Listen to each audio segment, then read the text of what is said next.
प्यारे विद्यार्थियों, हम पढ़ रहे थे चिट्ठियों की अनूठी दुनिया, जो कि हमने पाठ पूरा कर लिया।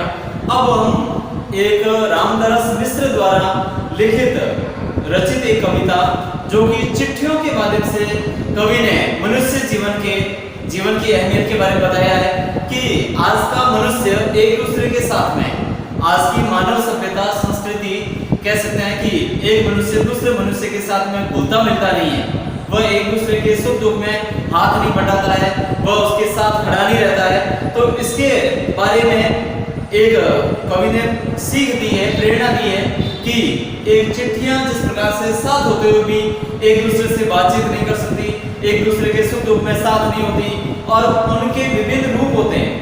चिट्ठियों के विभिन्न रूप होते हैं, कोई सुख की होती है, कोई दुख की होती है, कोई वैसे सामान्य होती है। तो इस प्रकार की चिट्ठियां होती है, लेकिन वो आपस में एक दूसरे के सुख दुख को एक दूसरे के साथ बांट नहीं सकते। ठीक इसी प्रकार से क्या आज का मनुष्य भी ऐसा ही हो गया है कि वो अपने सुख दुख को एक दूसरे के साथ में साझा नहीं कर सकता? क्या वो इस प्रकार से एक दूसरे के साथ में एक दूसरे के सुख दुख में हाथ नहीं बटाता? देखिए, कवि ने कहा है लेटर बॉक्स में पड़ी हुई चिट्ठियां। लेटर बॉक्स यानी जिसके अंदर वह डिब्बा जिसके अंदर अपन पत्र डालते हैं गंतव्य तक जाने के लिए। तो उस पत्र के अंदर बॉक्स के अंदर बहुत सारे पत्र रहते हैं। उस लेटर बॉक्स के अंदर बहुत सारे पत्र रहते हैं। तो बहुत सारी पड़ी हुई चिट्ठियां, अनंत सुख दुख वाली अनंत चिट्ठियां भी कौन कौन सी?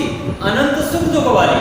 अनंत यानी बहुत सारे, कई दुखों की बात लिखी हुई होती है, कई चिट्ठियों में सुखों की बात लिखी हुई होती है, कई में शादी विवाह की बात लिखी हुई होती है, तो कई में लेन देन की बातें होती है, कई में सामान्य समाचार देने के लिए बातें होती है। तो इस प्रकार से बहुत सारी चिट्ठियां जो कि एक लेटर बॉक्स के अंदर पड़ी रहती है, उनके सुख होते हैं, उनके दुख होते हैं, कईयों में दुखों की बात होती है, कई में सुखों की बात होती है।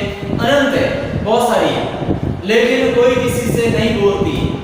लेकिन बड़े मजे की बात देखिए, कवि के अनुसार बताया गया है कि वो आपस में एक दूसरे को बोलती नहीं है, एक दूसरे से बात नहीं करती है, और सभी अकेले अकेले रहती है, अपने अपने धुन में ही मस्त रहती है।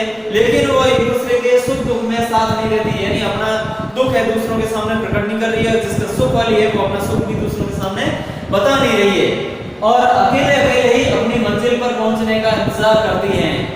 अकेले ही अपनी मंजिल तक पहुंचने का इंतजार करती है। देखो, कवि ने एक कल्पना के माध्यम से मनुष्य जीवन के लिए कितना बड़ा संदेश दिया है कि हर एक इंसान भी इस चिट्ठी की तरह ही अपने गंतव्य तक जाने के लिए अकेला ही आगे बढ़ता है, जबकि उसको एक तरह से एक दूसरे के सहयोग से, एक दूसरे के सपोर्ट से आगे बढ़ना चाहिए, वो नहीं होता है। तो जिस प्रकार से चिट्ठी अकेले ही अपने गंतव्य स्थान तक रवाना होती है, या उसको पत्रवाहक जो लेके जाता है, तो वो इसी प्रकार से मनुष्य की स्थिति हो गई है। वो भी अपना केवल अकेले में स्वार्थ पूर्ति में पहले रहता है।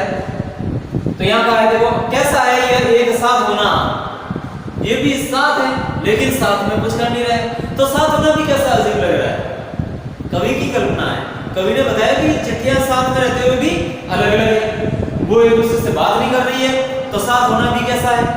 और दूसरे के साथ हंसना न रोना, साथ में रहना, लेकिन न तो एक दूसरे के साथ में हंसना है, न कोई रोना है, अर्थात सुख दुख का आपस में कोई बंटवारा नहीं, एक दूसरे के सुख दुख में कोई साथ नहीं, दूसरे के साथ हंसना और न रोना।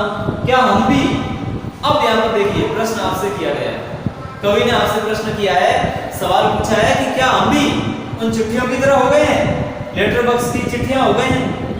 लेटर बॉक्स की चिट्ठियां होने से तात्पर्य यह है कि एक दूसरे के साथ तो रहती है, परंतु एक दूसरे का सुख दुख नहीं बांट सकती। क्या मनुष्य भी इस प्रकार से हो गया है?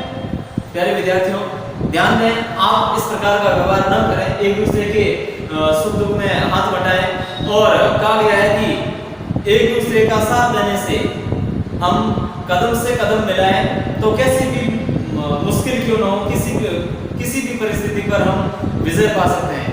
तो इस प्रकार से कवि ने इस कविता के माध्यम से, थोड़ी सी पंक्तियों के माध्यम से हमें बहुत गहरी या बहुत बड़ी प्रेरणा दे दी है। तो आप ऐसा न करें। धन्यवाद।